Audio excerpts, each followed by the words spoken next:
Hello there, Seth Holocron with another Donger deck discussion, and this time we're going all in on Targon's Peak. Slightly different than I think a few other ones have been.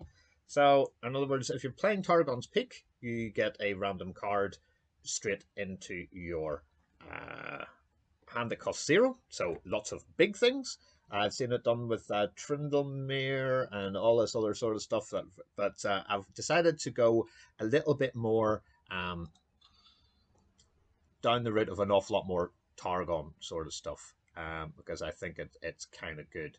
And with that in mind, I'm actually going to take 2 of these out and put 2 Pale Cascades in. Too good a card not to be running at least 3 of. Or at least 2 of. So here's my deck. My deck is called Need TP for my Bunghole. Very Beavis and Butthead, but as an awful lot of people in the Dongers of Runeterra Discord have been talking about, it is ridiculous Targon with things like Pale Cascade and Bastion and Hush and all that other sort of stuff. To be honest, I think Bastion's probably better here than anything else. Let me just pull this down. I think we can go for just 2 of those and 2 Bastions. That would be kind of good as well, and being at the same stage as that. Okay, so do I need a Hush? Do I need a Hush? Hush is a consideration, but to be fair, you're running that many big units, we're all good. So this is my I need TP for my Bunghole, and our champions are Tarek. Support, give me spells, yada yada yada. Goes on to that. Once he's targeted or supported things a lot, we are okay. We're only on 13 spells, so I may need to go a bit more full on here. Like Divergent Pass is really good. Bastion's really good. Star Shaping is okay, but I think there should be other cards maybe in here. That 13 I think is too little. I'd like to really have more spells than that, if you want the truth. Like Pale Cascade is great. Bastion is great. Do you know what I really want? I want Zenith. I want 3 Zenith, because if you're running, yeah, this is looking a bit better. I think we can probably take out a couple of these. So we could probably take out 1, 2.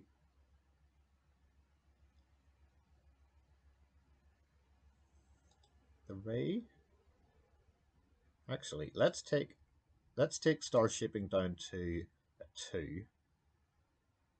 Or even a 1. A 1 would be okay, I think. Yeah, we'll take that as a 1. And then we can go for a 3rd one of these. And a 3rd one of these. Okay, deck done. So, I need TP for my Bunghole. 30 cards. 13 spells. Let's go. Spacey Sketcher. Discard a card to invoke a Celestial card that costs 3 or less. That's really, really, really, really, really important for the 3-drop of the Giddy Sparkle. Good God. Giddy Sparkeologist. It's a play effect, so if you behold a Celestial card, grant an ally 1/1 and Spell Shield, which is really good, seeing as we have a Solari Shield Bearer in there that will come out as a 3/6 if you play it first, and that will then go back down to 3/2 if you play this, and you've already got a Celestial from this. So your ideal is this one, this one, this one, and Tarek. That's exactly what you want in your opening hand. That's what you mull for. Sketcher, Shield Bearer, Sparkeologist, Tarek. And then hope for a spell. And you can get a spell from the Spacey Sketcher. So 3 of these, 2 Pale Cascades. Probably better later on because you can draw a card, but if not, you can still 2/1 Tarek, which is pretty good. That is excellent. Just all over. Divergent Pass in a landmark meta. There are bits of me that think this may not be the best spell in the world. But everybody is playing landmarks, especially the Grand Plaza. So get rid of that, and their decks literally 9 times out of 10 fall apart. because if you've got a landmark, that's what you're into. This has got a landmark too, and of course we're going to be running through them. So at the round start, you reduce the cost of a random card in each player's hand to 0. That is great for every single card in this deck. So Divergent Pass will just either draw you a landmark if you can't get it, or it will... Do you know what? I actually want to... Yeah, we'll just keep the one. Or it'll destroy a landmark. So if you're up against a landmark deck, destroy it. You've only got one of, so make sure you're doing it at the right time. At fast speed, if you're not up against Ionia, and it costs 3, so, you know, if, like, Notify can kind of do it, which isn't great. But, you know, if you're not playing against Ionia, it's gone. There we go. So we're only going to run one of those. This gives you +1/+1 if you hold a Celestial card. So when you get your Invoke from the Sketcher, make sure it's something you can keep in your hand, or it's a unit you can play, and then they get another unit. You can even put it onto that one where they get +1/+1 and Spell Shield. This is for the early game. Zenith Blade, you want to play this first as it draws another one, which is why we're running 3. You grant an ally +1/+2. Put that on the Tarek, throw something out. He's supporting him, so there's you targeting and then supporting and all that sort of stuff, and they'll get tough, and it's very hard for them to kill off Tarek. And this is probably going to be the best sort of Tarek deck I can make, to be fair. Bastion, 1/1 Spell Shield. That is pretty much what the Giddy Sparkeologist does. And because of that, do we really need Bastion? Or would Hush be better? Hush could probably be better. I'll come back to that. Tarek, I've just spoken about him. 3 of, absolutely. We're running 1 Star Shaping, so you get the Invoke a Celestial card that costs 7 or more. Then heal an ally or your Nexus 7, so that's a lot of heal. Sometimes very good to just heal your Nexus at 5. It's really can be really quite critical, because once we get past this, we're into the 5s, and it's Star Shaping and Targon's Peak, and then Harsh Wind. So you have 2 rounds. If you're not playing any of these geezers, you're not really putting stuff out. So hopefully you've got a Tarek down who doesn't get as tough when he's defending, so be very careful. Targon's Peak we're running 3 of, because it's just phenomenally bonkers.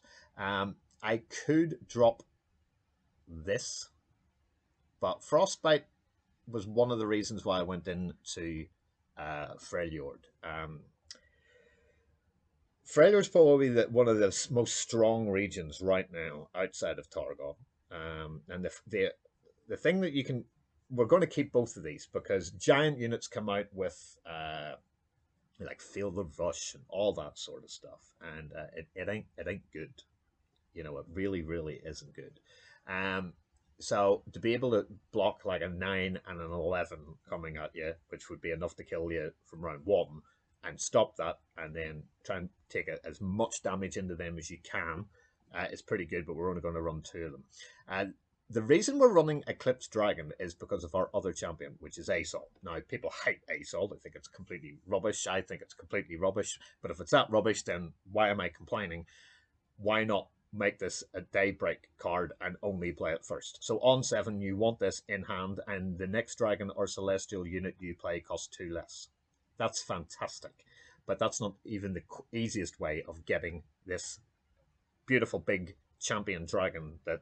Your Celestial cards, you get 7 or more, and then once you've got up to 25, he levels, and then the game is literally over. So this is a slow deck. You're wanting to go past level 10. But once you get past level 10, the chances of you losing with Tarek supporting Asol are 0.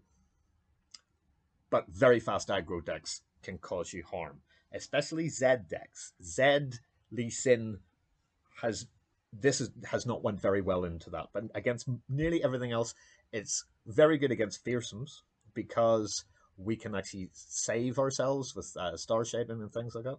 But the Eclipse Dragon is a 7/7 with Fury that makes your Assault cost 10. Now remember, a Celestial unit, if you bring things down, Celestials you can get through the Sketcher. So, you know, it'll cost even less, but you don't want to do that.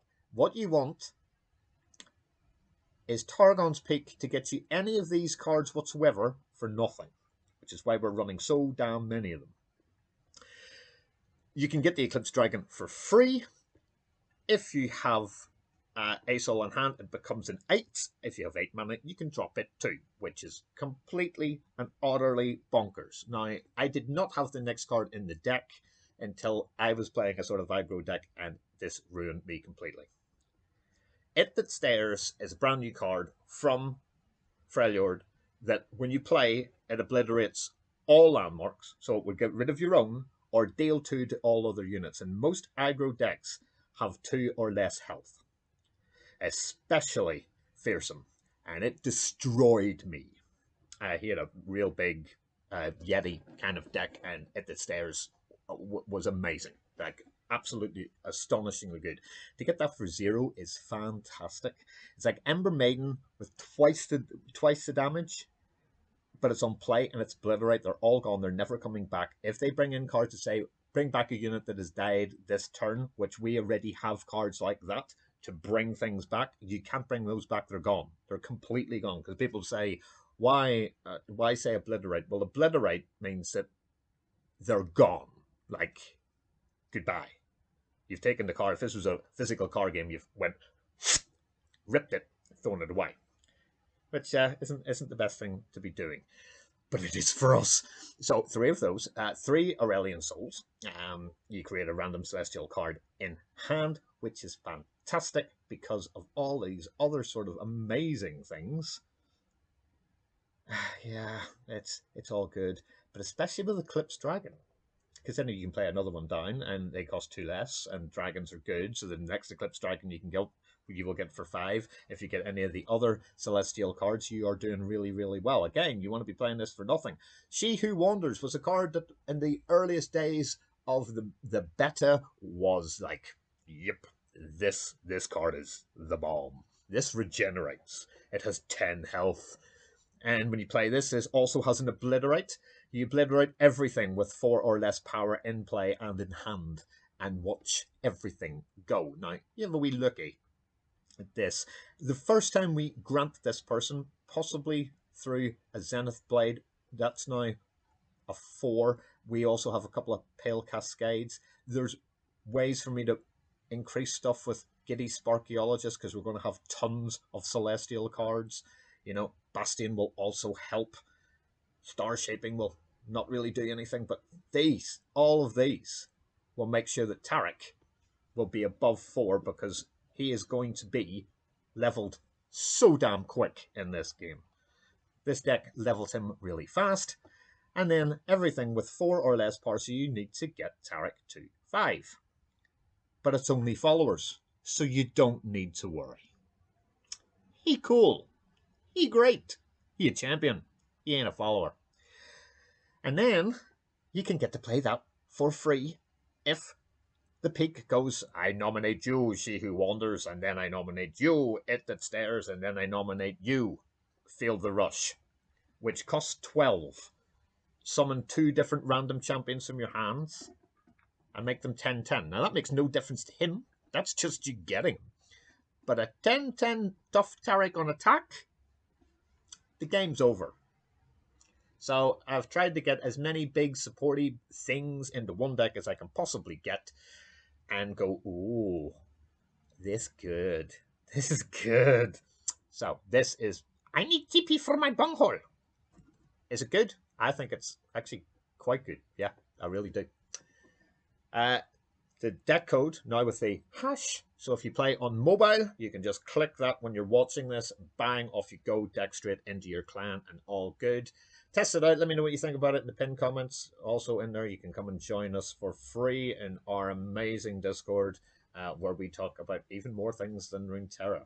We're quite a wide, well thought out, intelligent community, and hopefully we make good content for you. So thank you very much for watching. If you like our videos and our streamer, please like and subscribe to the YouTube channel. It helps with the algorithm and the mobilytics thing. That is excellent. So thank you very much for watching, and until the next one, Dongers out.